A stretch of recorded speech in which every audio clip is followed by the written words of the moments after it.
Well, good afternoon.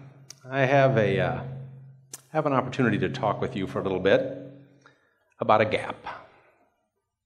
It's a gap that I often see when I am working with other executives. And it's a gap between what they tell me they want and what I see they actually have within their companies. Let me explain a little further. The gap I'm referencing has to do with their work environment, the work culture they promote and provide for their employees. They tell me, Kim, we want it to be terrific. They don't seem to be liars. They seem to mean that when they say it. But yet when we go in and look at that work environment, it's not even close to terrific. So it raises the question, why the gap? Why the difference between what these seemingly powerful owners and CEOs say and what in fact exists within their company? Well, one of the obvious possibilities is, well, it's just too expensive. We can't afford to create a healthy work environment. But there's a problem with that. When your work environment is exceptionally healthy, people love coming in and working around people they respect and admire and enjoy, a couple things happen, folks. Number one, revenues go up. Things go up like customer satisfaction, innovation. Some other things go down. Turnover, customer complaints, insurance costs. No, expenses go down and revenues go up when you're able to build and maintain an exceptionally healthy work environment and culture. So it can't be money. That can't be the reason that there's this gap between what they say they want and what they have in that work environment. So I want to consider briefly for you 4 other possibilities for why that gap's there. Number one, it could simply be they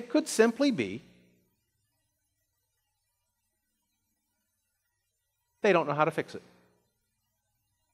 They don't know how to create a great culture. They really do want one. They just don't know how to do it. And they're so focused on doing the urgent over the important that they never get around to really focusing on how can we build an environment that can attract, build, and retain phenomenal people and give them the opportunity to do something they love doing in an environment they truly treasure. They just never get around to it. They're too busy with the next quarterly report. Now, there's another possibility. It's possible they know the culture is not very good, but they think they can fix it, even though there's no evidence they really know how to build a great culture. Now, why would that be? Why would leaders go around deluding themselves that I think I know how to build and maintain a great culture? Let's think about that a minute. I'm guessing. Did you guys know that in psychology we have something called illusory superiority? Did you know that 93%, this is a true stat, 93% of American college professors think they're in the top 50% in terms of teaching ability? At good old UNL, just up the road, they did a survey. 68% of the faculty said they were in the top 25% in terms of teaching ability. So as you might want to chuckle at them, here's one for yourself. 93% of American drivers say they're well above average. But here's the irony. Isn't this funny?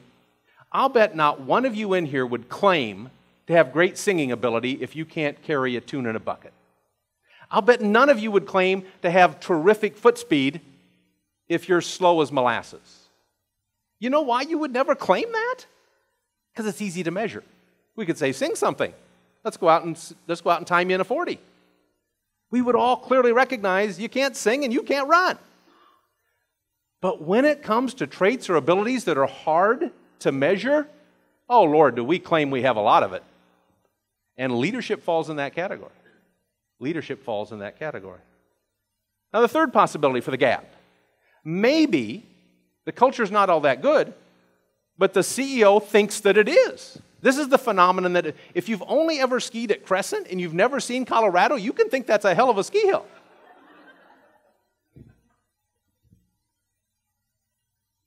Now, the fourth possibility is the one that I see probably the most often. They say, Kim, we want a phenomenally healthy work environment for my employees. We absolutely want it.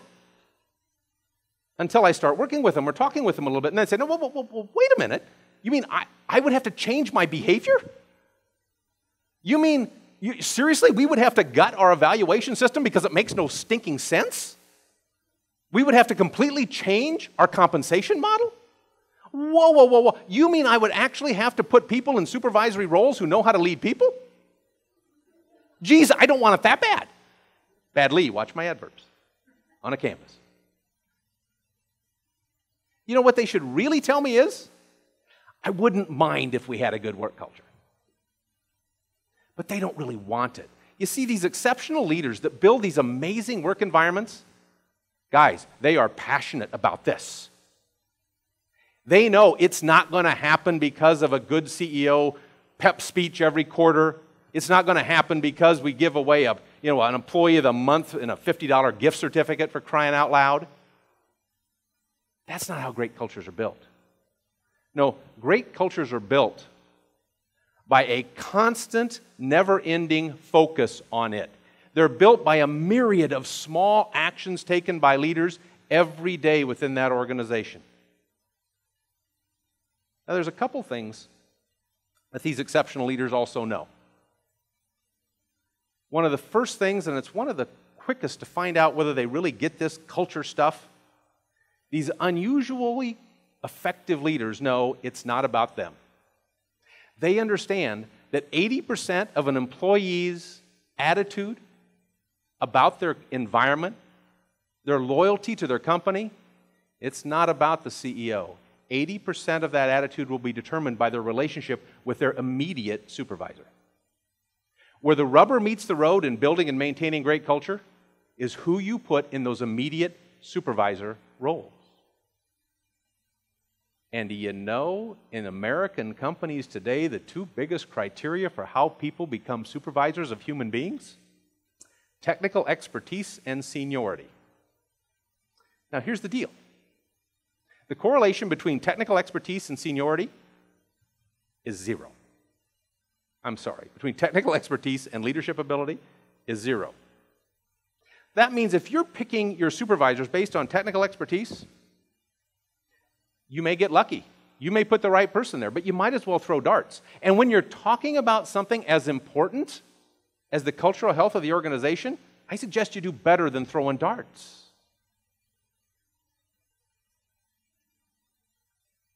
Let's talk a little bit about how they go about picking and selecting supervisors. I'm going to give you 4 quick things that I think are predictive of people that have the potential to be pretty doggone good at leading human beings. Number 1, don't overlook the humble. There are a lot of folks that are basically, they just stink at self-promotion, that they're really good at building human beings. In fact, they have a tendency to revel in the success of the people around them. They're that superstar basketball player that gets more excited when the kid at the end of the bench gets in at the end of the game and scores than when they scored themselves. Humble people frequently can be good supervisors. By the way, people that aren't humble, they might be good supervisors too, but you won't overlook them. They'll make sure you see them. Their hand will be up all the time. Put me in charge. Put me in charge. I get that. The Easterner from Boston, you won't miss them. They'll make sure you see them. Good Lord, we know that. Another thing you look for, I look for at least when I'm saying who might be a good supervisor, I love people who are tough on themselves. They hate it when they fumble the ball. Hate it. But they also tend to be the first person to say to the other guy who fumbled the ball, don't worry, get your head back in the game, we'll get the ball. They're generous to their colleagues when they make mistakes, but good Lord, are they tough on themselves. I love that pattern in a supervisor. I also like seeing supervisors who want to have that ball with 2 seconds left on the clock, and we need those 2 free throws. They want to be on the line. You see, people that want the ball when things are tough tend to lead from the front. And what we find is employees love working for people who won't just sit behind the desk and tell you how to do it. They'll come out front and do it with you. That's what employees tend to adore. If I was going to summarize what you're looking for in terms of supervisors, 2 characteristics. If you find someone who is an outstanding coach and who is an outstanding parent, and those are 2 different skill sets. But if you find someone that is extremely good at both coaching and parenting, I would put them in a supervisory role in a heartbeat. Because you see, 90% of growing people, truly making others successful, you're doing one of 2 things. You're either parenting or you're coaching. You find that pattern, you invest some training in them and time, you're going to have a superstar in terms of an ability to lead human beings on your hands within a fairly short order. Let's talk a little bit about some other things that these effective leaders in building and maintaining culture know. They know this: you have to envision the culture. If you don't know where you're going on a trip today, the odds of getting there, it's really slim. And it's surprising how many companies I come in and work with now and say, well, tell me the culture, the attitudinal and behavioral norms you expect for one another. What are your cultural values? I get crickets. Now, the same company has a policy down to the nth degree on who can use the phone for 3 minutes. But they got nothing when it comes to the work environment and culture that we're going to maintain. They also know that cultures sag. Good cultures don't remain healthy without constant diligence. The good news on that is, if the culture is poor, it can be impacted dramatically if you bring in a good, effective leader. They can be fixed rapidly. They're also not averse to conflict. They recognize that we know my background as a psychologist, licensed psych, we don't know much. Psychology really doesn't know much, for sure. We don't have laws like physics. This comes close. In an organization, change leads to conflict, and conflict leads to change. That's close to an immutable law of social psychology. Well, what these great leaders understand is no friction, no traction. You can't continue to pursue excellence within a company unless you're willing to endure the conflict that comes with the change. In essence, what they understand is this: conflict is the price we pay for the pursuit of excellence. And there's nothing more important for building and maintaining a sense of pride among your staff than for them to genuinely know they're part of something elite, something that okay is never adequate. You know, so many leaders in corporate America today want staff to be loyal, be there when the company really needs them. Unfortunately, they don't get the second part of that. You can get that from employees, but only if you're there for them when they need you.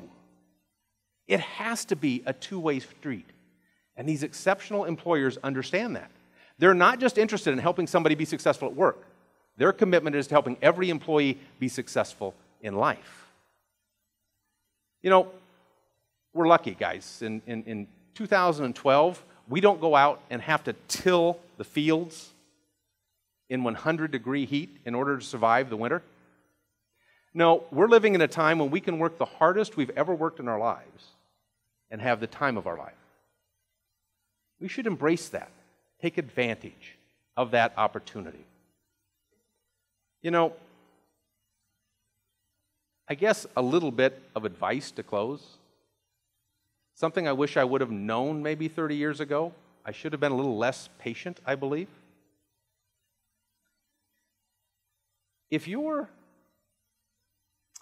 the ultimate winners in life, I believe, are the ones that get to make a living doing something they absolutely love, and maybe even more important, in an environment they adore, surrounded by people they respect and admire and share their values and their commitment to make it a great place to be. If you happen to be in a position to set the cultural tone for your company or organization, I would encourage you to become a fanatic about this. I think not only will you enjoy your role more, but you will see benefits come back to you multiplied.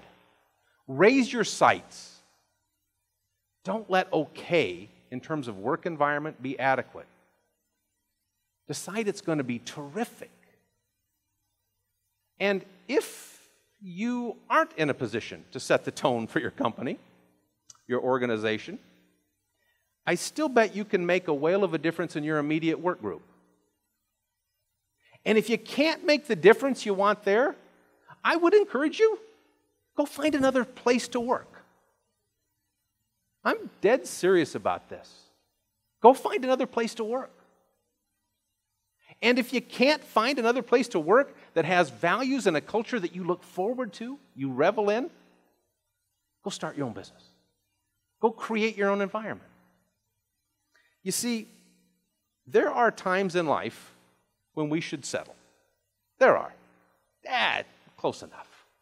Not going to argue over a couple rows up or down where I'm sitting in an auditorium. Close enough.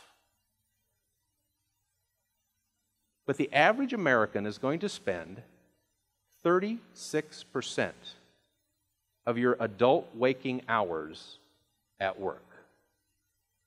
A third of your adult life is going to be spent in a work setting.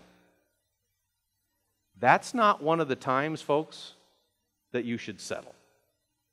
This is one of those rare times, but an important one, when okay isn't even close to good enough. Thank you.